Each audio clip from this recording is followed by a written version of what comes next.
Hey guys, welcome to Code Decode. In this video, we are going to cover some very important questions for Java freshers. Also, this is a good brush up for Java laterals because we're going to cover many important things like JIT compilers, interpreters, JVMs, Java C, the difference between JDK, JRE, JVM, and many basic things, which is actually a very good brush up for laterals also. So please do like, share, and subscribe to support us as this video will reach more of the people. Now let's get started.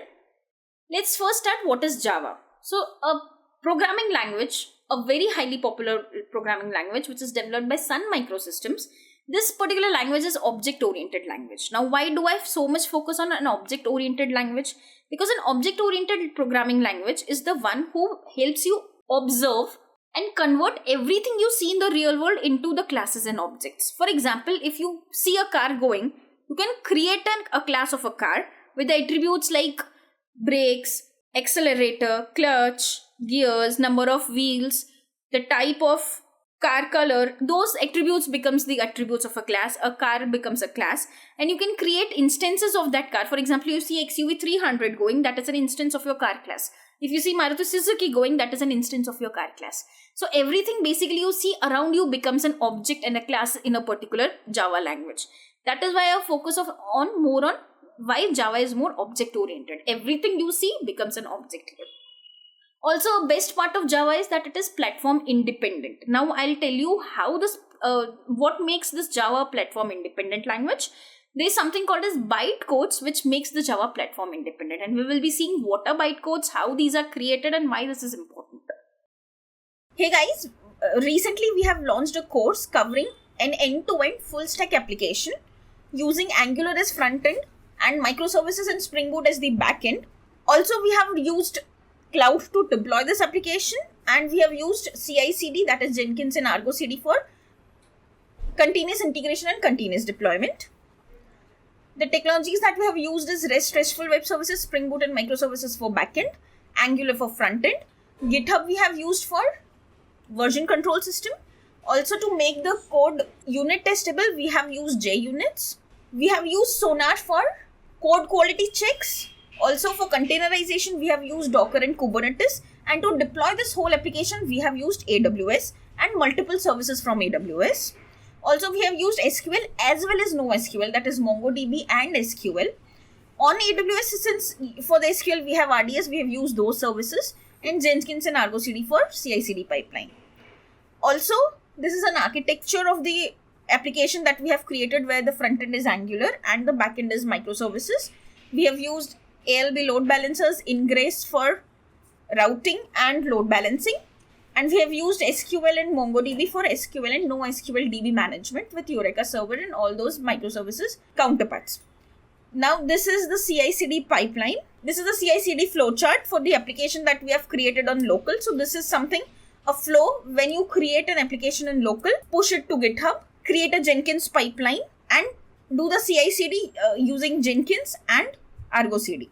And at the end, deploy the whole code at AWS EKS. Complete description of this course is covered in a very separate video. The link for that video is also given in the description bar below. And also the link to purchase that course from Udemy is also in the description bar below. So please go and check the description for all these links. Now this particular Java language is such a buzz around in the market. Why? Because it is very good for Android development. All the apps you use in your Android phones are usually developed with the backends like Java. All the web development, it can be easily done by Java because it has a very wide hand support for third-party integrations. Also, the things you code in Spring Boot frameworks are also in the Java language. So that is why Java is such a buzz around in the market right now. Also, artificial intelligence, cloud applications, and these can be easily developed using Java applications. So that is why Java can become a very good choice for backend development for nowadays freshers. Now, how is Java code that you write is executed on machine or CPU? So the path from writing the hello world in English to compile and run on JVM and see the result here in the console, that the conversion and translation from English language to machine code is not that easy. So what machine or the CPU understands is the binary language 01000101. For one single character hello, you have a Unicode character to be understood by machine.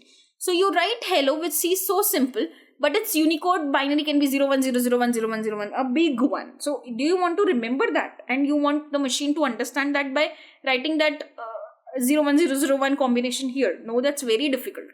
Also, somebody in knowing Germany, knowing French, knowing Spanish language, those people also can code in their human readable format.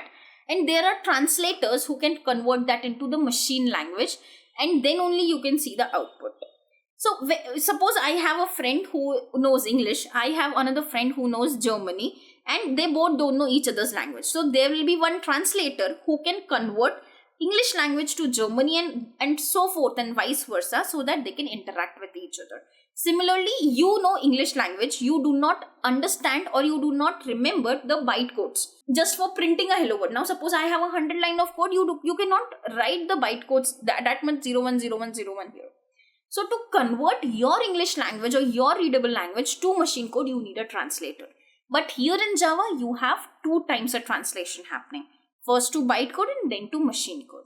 I'll be telling you how this happens. So whatever you write as the Java file, for example, here I write as main.java file, that is first compiled by a JavaC compiler into bytecodes. And these bytecodes are again translated by the interpreter or JIT compiler, which is basically residing in JVM into the machine code or exe file. And then only this hello world is getting printed easily on your console. Because this hello world is printed by JVM when it converts your bytecode into machine code, and then machine prints this in your console. This console is given by machine to you. So what you write here is printed here. It's not that easy. Beneath the layers, there are two compilers, the JIT compiler and interpreter for conversion of bytecode to machine code, and a Java compiler for conversion of your English language into your bytecodes. So what happens is the Java code we write is first compiled to bytecodes, which are platform independent. I'll tell you why Java is platform independent, because of these bytecodes. These bytecodes are then converted into machine codes. So bytecode consists of some bytecodes instructions. So what compiler do is it understands your Java code, something that you've written in English language. It translates and converts into the bytes codes instructions. Those instructions are stored in some main.class file, and that .class file is easily understandable by your JVM, who converts that bytecode into machine code, and you can see your output in the console. So this is how the whole process goes. I'll divide each step into multiple processes so that it is easy for you to understand. The first step comes as Java code to bytecode, where Java compiler or JavaC comes into picture. So here don't get confused when somebody says Java is an interpreted language. Yes, Java is an interpreted language, but your bytecodes are interpreted into machine code, and that is why Java is interpreted, because the machine code which is getting converted is actually getting interpreted line by line, but the Java code that you write is actually compiled into bytecodes. So yes, Java is an interpreted language, but there are two compilers, and two different compilers comes into picture. First compiler is Java compiler, and the second is JIT compiler, and these two are also very different compilers. Java compiler's task is to convert your Java code to bytecode, but the bytecodes are read line by interpreter and optimized by JIT compiler. I'll tell you each and every of those things in very detail in next questions, so just stay with me. You will be understanding each and everything how Java works internally, don't worry. So as a Java programmer, what you do? You write your hello world program, right? This is how you write your hello world program. So as soon as you write your program in a human readable format, once you are done, then comes the JavaC or the Java compiler. JavaC, the Java compiler, who compiles your source code or .java file into the bytecodes or your .class file. So this compilation process is done by JavaC for you. Now these bytecodes are then interpreted by JVM. So JVM is a virtual machine that executes your bytecode. So basically your JVM is responsible for translating between your abc.class or bytecodes into your abc.exe, that is the machine code. So there are two things coming in picture, the interpreter and JIT compiler. The interpreter, that is the JVM, the main task of JVM is to interpret your code. So initially the JVM use an interpreter to execute your bytecodes. So how does interpreter works? I'll tell you in details. Interpreter works line by line. So I have given 3 breakpoints here at line number 5, 6 and 7. If it would have been a compiler, first the whole code flow goes like this, understands whole 7 lines, and then at last when 7 lines is done, then hello world is printed. But since Java is interpreted, it is quick in execution. As soon as my debugger reaches line number 5, it executes and goes to line number 6. You will see the output in the console. So let me try running this in the debug mode. Now here I can see the console is empty. As soon as I execute line number 5, I have hello world printed. So here you can see the interpreter is executing line by line at a time, and this allows your Java application to quickly start running. But if you have 1000 line of code, each line getting converted to machine code, bytecodes and running on the system, it takes a real lot of time.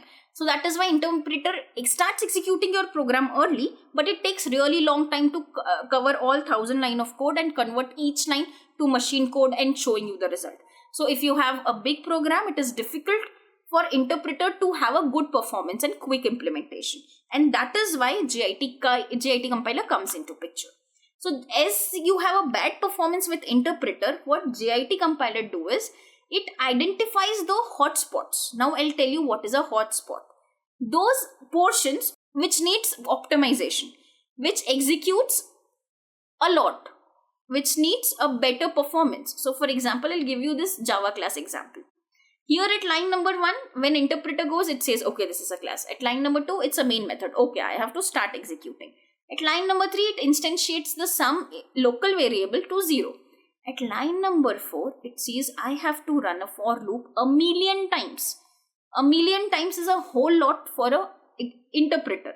So what it does is, line number 5, 6, 7, 5, 6, 7, 5, 6, 7. It will do it 1,000,000 times. So 1,000,000 times into 3 becomes this for loop. So 3,000,000 times a thing has to be repeated, and the sum will be ending up as each time I will be incremented and will add it to the sum. So this can be easily optimized. Can't you see that this is just a formula n plus 1 by 2. So this is an optimization that a compiler can do. So here comes the task of JIT compiler, and it says interpreter stop running 3,000,000 times for this simple loop. I can optimize it and I'll remove this code. Line number 4, 5, 6 I will completely remove, and I'll make the byte code only have n plus 1 by 2, where n will be my 1,000,000. And hence, you will not run 3,000,000 times just for this particular loop. So this is the optimization that JIT compiler says to increase the performance, which would have been the worst when interpreter would have run 1,000,000 times. So that is the JIT compiler for you.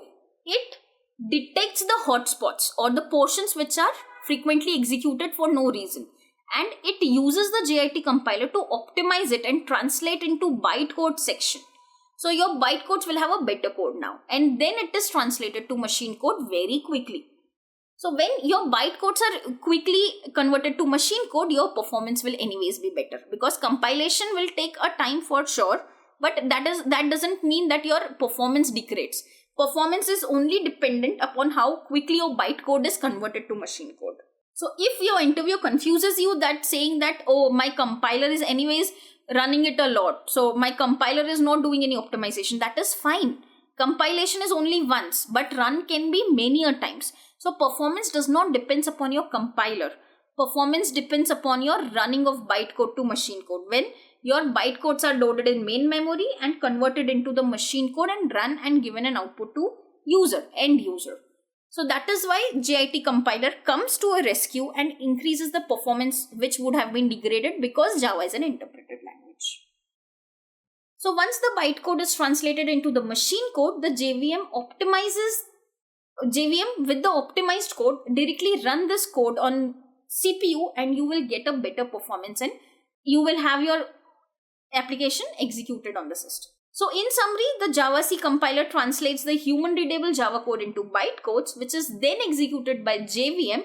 JVM consists of both interpreter and compiler to translate your bytecode into machine code, and hence your performance is increased because of JIT compiler in the process. And that is how your journey from writing a code to coming to console ends here. First, Java-C compiler compiles your English code to bytecodes as a .class file, and the JVM is responsible for conversion of your bytecodes or .class file to exe files for Windows. Now we have seen a lot about JIT compiler coming as a rescue for optimization. Let's see what is JIT compiler, and let's again see how this works in steps. So JIT compiler is a key component of JVM, which is responsible for optimizing the performance of any Java application, which would have been worse if it would have been simple interpreted language working line by line. So the example, I'm going to take the same example. This is a loop which is running a million times, which is executed a million times. So this loop is a very good candidate for optimization, as it will increase the performance a lot if it can be converted to just one single line. So this becomes a hotspot due to frequent execution. Now how this JIT compiler will work? We know that JIT will optimize it and remove it, these line of code, and replace it with nn+1/2. But how it internally works is, first it identifies the hotspot. So JVM, whenever the whole code is loaded into the memory, it is a task of JVM to find out, oh, there is a loop. So this can be a potential drawback to my performance, and it will take a lot of my time. Or you can have a recursion or have a method calling again and again. So JVM identifies those hotspots which can degrade their performance. As soon as it identifies that yes, this can be optimized, it calls JIT compiler that I have a loop here, can you help me in optimization? I can see that it is going to be called 1 million times. Then JIT comes into picture and says, oh, I can see there is a loop, and that can be easily replaced with this formula, as this is just an arithmetic series of some formula. So I am going to return nn+1/2, where n is going to be 1 million for you. So instead of you going 1 million times, I'm just going to put one single line and your code will be optimized. As soon as the JVM knows this, it is very happy. It says, okay, in the bytecode, compile it with the optimized code. So JIT gives the solution, JVM implements it in bytecode, and now it executes it. And as soon as the 1 million is replaced with the one single line of nn+1/2, your performance is increased heavily. Your code will not block for 1 million execution on a for loop, and hence it results in improved performance, and that is JIT for you. Also, one step I have left is a caching step. The JIT also do the caching. So if I say that I have this loop used 10 times in my whole code of 1 million of a whole program, so I'm using this for 3-4 times, then every time should JIT comes into picture and analyze, oh, 1 million times sum is getting printed? No, I can cache that if this code is there, optimize it and convert it to nn+1/2 formula, and if it is done 4 times, I can check in my cache, have I already optimized it using JIT? If I have optimized it using JIT, I don't need to go call JIT again and see, can you help me here? I have a solution already with me. So JVM directly replaces it with the cached optimization done by JIT, so that JIT call is not required when you already have a cache here. So generating the native code is cached by JVM for future use. So at line number 10, suppose you have this getting repeated, and line number 15 repeated, line number 40 you have repeated the same for loop a million times. Then every 4 times JVM is not going to call JIT. JVM sees, oh, I have this solution optimized already with me in cache. I'm going to replace all the 4 places with nn+1/2 and I'm good to go. So basically JIT thus optimizes the code by recognizing the pattern, the loops, the number of method calls, and makes it more efficient and results in the faster execution of program. Now a very important thing, what is JVM? So JVM is the one responsible for converting your bytecodes to executables. Now you know that when I want to execute something on Windows, I need .exe file. But when I need to execute something on Linux, I need .out file. But when I have Mac with me, I need .dmg file to be executed on my CPU. So output is different for different operating system. That is why I have JVM, a solution to convert bytecodes to executable is also different for different operating system. So JVM is the one who is converting your bytecodes into machine code. But since machine is different, bytecode is same, still JVM will be different because output is different. If all the three would have been a single exe file, even Linux can understand exe, Mac understands exe, then I won't need different JVMs. But since these three different operating systems needs different executables, I need different JVMs who can read bytecodes and generate operating system specific executable files. That is why I say JVM is the one who translates your bytecodes into machine readable code, but it depends upon operating system what JVM you have to install on your system. So JVM is a virtual machine, which is a Java interpreter. See, I say Java is an interpreted language. Why? Because the main task of Java is to interpret each and every line of you. So task of JVM is to load your class in your bytecodes or your .class file into memory, verify that your bytecodes are not corrupted, and then execute each and every bytecode, interpret it in line by line, and run it on your machine codes, on your CPU as a machine code. But very important thing, a very tricky thing that interview might confuse you is JVM is platform dependent. Why is it platform dependent? Because for each different operating system, you need a different executable file. And to produce different executable files, you need a different JVM specific to operating system. So for different operating system, you have different JVM. And since your JVM is not common across all operating system, you have platform dependency. So whenever you go for installing JVM, you will have install JVM for Windows, install JVM for Mac, install JVM for Linux. So operating system plays a very important role for making the JVM platform dependent, but JVM plays a very important role in making Java independent, platform independent. Why? Because the input for JVM is always a .class file. Now I'll give you an example why Java is platform independent and how is it independent. So yes, Java is platform independent and that is because of .class file. Now I'll give you one scenario, okay? I am a Java developer. I am developing a program on my system. For example, I'm creating a star pattern and creating a pattern on my system. So I'm going to print star, star, star, star, star, star, star, star, and so on my system. But my friend is not a Java developer, but would love to see the stars getting printed n number of time on the console. So what I can do is, I can create a program. I can see this, yes, it is running fine. I'm very happy with the output. I can convert that into .class file using my compiler and give that bytecode to my friend. And would go and say, on your system, you don't need a development toolkit because since you don't know any Java language, you will not be able to create one. So you just sit back, relax and see the output coming on the console and enjoy it. So just to run a particular program, you don't need to be a developer.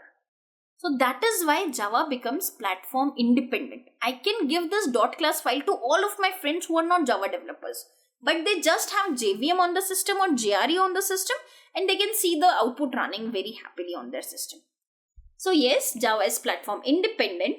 What it does is, it converts your Java file to .class file, and this .class file that you see here is platform independent. But it just needs the JRE or JVM pre-installed in their operating system to further execute the bytecode and see the code running happily on the system. So JVM, yes, it is platform dependent, but the bytecodes which are created by JavaC compiler here to convert .java to .class is completely platform independent. So that was all about the Java .java getting converted to machine specific executables, be it .exe, out or DMG. Now when this is done, let's understand what is this public static void main all about, which is instantiated as soon as I run my main class. So this public is an access modifier. The access modifiers are the one who is responsible for visibility of this method outside. So if it is public, it is visible everywhere. If I make this main method private, my JVM to run this method has to be inside my own class, which is not possible. If I make this public static void main method as default, my JVM has to reside in my own package to be able to run this method from my own package. If I make it as default or protected, then the package constraints comes into picture. So there are different access modifiers. We are going to cover all the 4 access modifiers, public, private, protected and default, in the upcoming questions. But since my JVM needs to run the main method automatically without anybody's help or creating an object of it, I need to make it visible to JVM. And how JVM will know where it is? Because it is having a public access modifier which is global across. The second is static. Static is a keyword which says you do not have to create a class of this main method. So this is a main class. I do not have to create an object. So if I say this class is named as XYZ and rename this file to XYZ, will your JVM be responsible for creating an object XYZ X equals to new XYZ? No, it cannot do that. So to prevent the JVM to create an object and then call a method, I don't want to do that. To prevent that, the static keyword is there. So it can directly call it from the class level. The third is void. That is a return type of the main method. So who calls the main method? JVM calls the main method. Now if you return code decode to JVM, what will JVM do with your code decode string? So that is why the return type of this method is void. That is, it is not going to return you anything. What will JVM do with your return type? So that is why it is void. JVM does not need anything to be returned from main method. The next is the main, that is a method name. If you change this name, JVM will not be able to understand this is your main method and where your program starts execution. So here, if I stop this and to change main method to main mine or any other name, you see the execution button goes from here. That is, JVM does not understand that this method has to be run as soon as your program starts. So this main method name is very important. This whole signature is very important. If you don't put the same signature and if you change the return type to string, this again execution line goes. So your JVM will not be able to understand that this is your main method and you want to run this line as soon as your program executes. The last thing is this command line argument, string argument args. So whenever you run your Java code with command line, you say java space -jar and you run your class and give the command line arguments. Those command line arguments are used here. Also in the IntelliJ, where you can give the command line arguments, you can edit your configurations, you can give some VM arguments, you can add some program arguments here, and those program arguments becomes the arguments in string argument array. So that's all about this particular syntax, which is very important for JVM to understand where to kickstart your application. So that's all about public static void main in Java. Now there are many questions around this main method. Why is main method static? The reason is you don't need to create an object of it. To unnecessarily make your JVM create an object and then call your main method is not necessary. So you just make your main method static so that object of your class is not to be created. Now what is the purpose of this particular string arguments? The purpose is the command line argument. These arguments are used to provide inputs to your program. So I might need to have hello world plus some arguments here. Then you can give it in the arguments parameter. Now can a method main return a value? No, I have already shown you if you return something, your JVM will not be able to understand that it is a main method. So you cannot return anything. Also it's not sensible enough, because if you return anything, where it will go? It will go to JVM, and what will JVM do with your return type? It doesn't need it. So it is not sensible also. Can there be multiple main methods? No, there can be only one main method, also with this signature only. If you change anything in the signature, your run button from here will go. JVM will not understand that. It has to kickstart your application from this method. Can main method be overloaded? Yes, main method can be overloaded. I can show you how. This is my main method, and how can you overload a method? By changing the number of arguments, the type of arguments, order of arguments. So I can add one more argument here, okay? I'm going to put an argument as string second argument arg2. So which method is going to run? I'm going to remove this hello world. I'm going to write I am overloaded. So do you think on running this main class I am overloaded will work? No, only the one which is with the main signature public static void main string args is going to run when hello world is printed.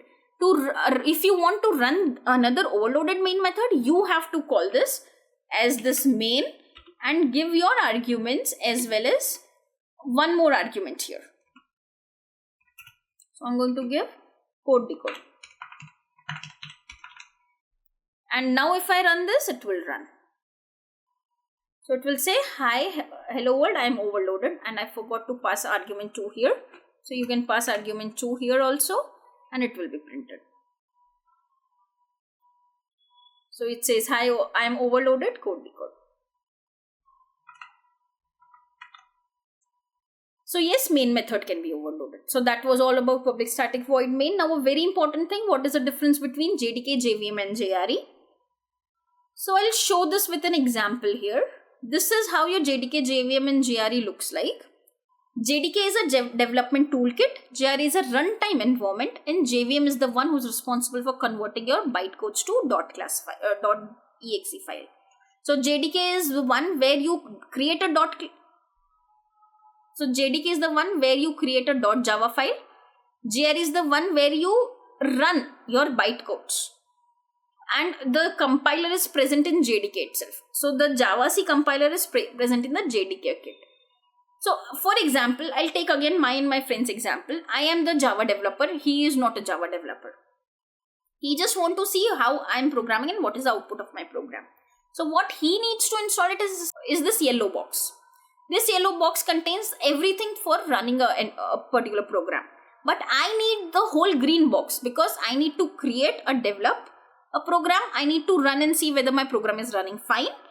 So I need a .java class to be created. I need a .class to be created as a bytecode so that I can share it to my friend. Also, I need a .exe file which can execute on my system and see, okay, my program is running perfectly fine. So that is why we have JDK, JRE and JVM in place in my system. But for my friend's system, it just need a yellow box. I just need to run it on his system. He doesn't need any toolkit for development. So just like for if you see a car going and there's something wrong going on the car or you want to change some stuff, you need a toolkit, right? Similarly for Java also you need a toolkit to create your Java classes, to run your Java application, to execute your bytecodes. So these toolkits are present in the Java downloading itself. So JDK has the toolkits for development of Java application. JRE has the runtime environment for your running Java application, which my friend might require, and JVM is the one which is executing your bytecodes, and JVM is integrated into the JRE systems. So what are the components in JDK? JDK consists of JRE and JVM automatically. So on my system, if I install JDK, I don't need to install the runtime environment or translation of bytecode to machine code explicitly. It comes automatically in my JDK. So JDK consists of JRE, the toolkits like compiler, where I'm able to create a .class file which I'm going to share to my friends. So who needs the JDK and the compiler? I need it. So the developer needs the compiler. That is why JDK comes with JRE and the compiler debugger, etc. This compiler is not added in JRE because it is just a runtime environment. The runtime environment contains only JVM and additional components for running the system. It does not want to compile a bytecode. So the input to JRE is already a bytecode which is compiled by compiler. So JRE does not need compiler here.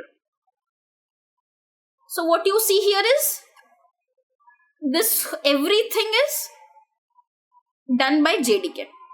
Now input to JRE is these things and output is machine code. So the JRE works here where bytecode is given and converted to machine code.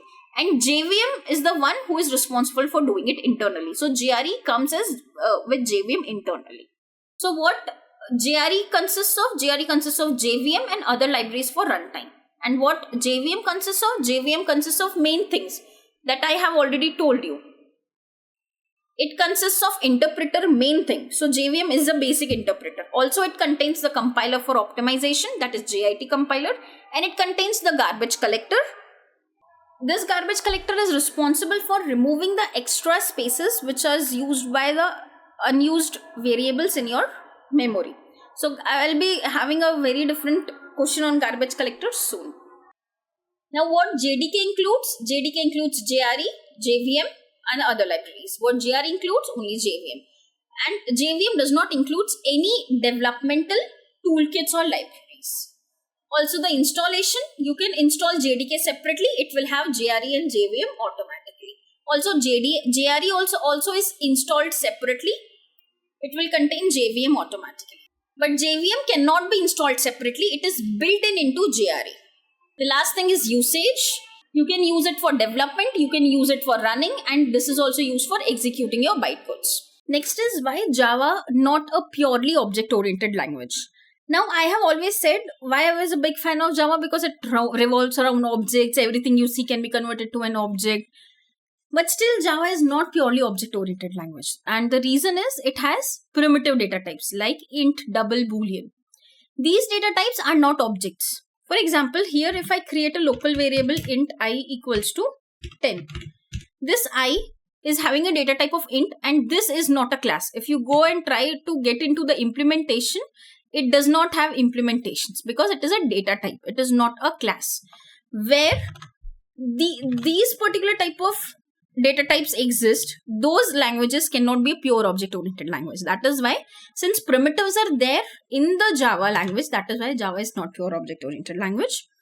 So there comes the concept of wrapper classes. So what are wrapper classes? The wrapper. So what is a wrapper in general? So when you eat a chocolate or a toffee, that small toffee comes wrapped in a plastic paper. So that plastic paper is going to encapsulate your small toffee.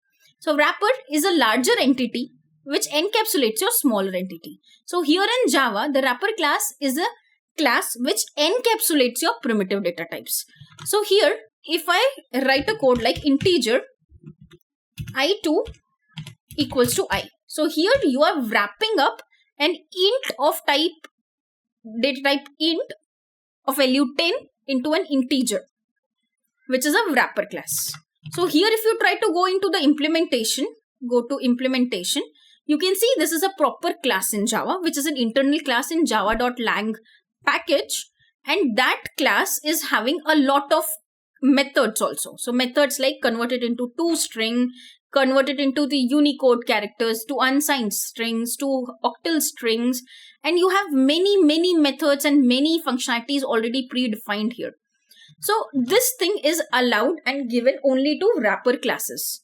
So wrappers are the one who encapsulates your smaller data types, that is primitive data types. So getting back to wrapper classes, in Java 8 we have Boolean with a capital B, bytes with capital B, S with short, int has a wrapper integer, char, which is a primitive data type, is converted into character, which is a wrapper. Now the question comes is, why do we really need wrappers in our Java class implementations? So I'll give you an example why we need wrapper classes. So wrapper classes are used to represent primitive data types as objects. So the task of wrapper is to encapsulate your primitive data types. And why do we really need that? Because there are many scenarios when coming with development in Java language, you might require a class or an object to be given as a type parameter or generic parameter. For example, if you are working with collection frameworks or generic type, then you are not allowed to give the primitive data types. I'll give you an example. If I want to create a hash map. Now hash map has a key value pair. If I try to give key value pair as int and long as L small, then it will not be able to create a proper hash map. Why? Because you are giving a primitive data type. Also, it will give that exception to you. The type argument cannot be a primitive type. Here, int and long both are primitive data type, and hence you cannot create a instance of hash map that easily. So what you can do is, rather than doing this, you can pass a wrapper data type, which is integer and long with capital L.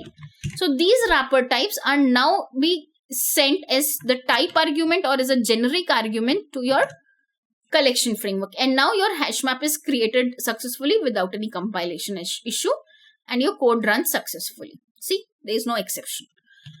So when you're working with collections, when you're working generic types and you have some object requirements like array list, hash maps, then only the way you can pass your data types is the class or objects and not the primitive data types. It will give you exception. Also, you cannot give a null assignment to your primitive data type. So here I cannot point int I to null. It is not allowed. It will give you an exception. It says it requires a type int and null is not an int type. So, but here in I2, you can easily point it to null. It will not pose any problem because integer internally is a class whose default value can be put as null also. That's not a problem. Also, auto boxing and unboxing. You can see here integer I equals to 10 and pointing it to I.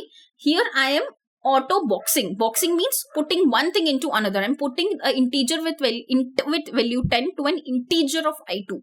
So I'm boxing my value 10 into a bigger wrapper class integer. What is auto unboxing? Now converting I2 to I, it will give you auto unboxing. So this is automatically supported by Java, and hence wrappers are a good thing because it is automatically done by Java internally. You won't even know that you are auto boxing here at line number 8. It is automatically done. You don't need any typecasting here like conversion to integer. You don't need to do that. It is automatically done internally by Java for you. This is not needed. Also, the additional functionality that I have shown you here, by going into this class, you can see there are multiple methods and extra functionalities given to you. That is given by Java internally for you. So those extra functionalities are present with wrapper classes and not with the primitive data types. So conversion to toString is not allowed for I. So I.toString, you cannot do that. There is no such method here. But conversion of I2 to toString is available. Why? Because I2 is an integer wrapper class and I was a primitive data type.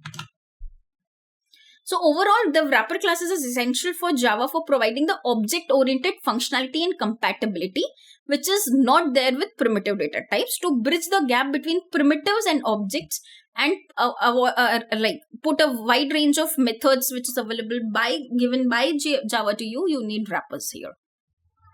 Also, I have many more questions to cover. Difference between local variable, instance variable, the thread classes, the string constant pool, the default values, the class variables.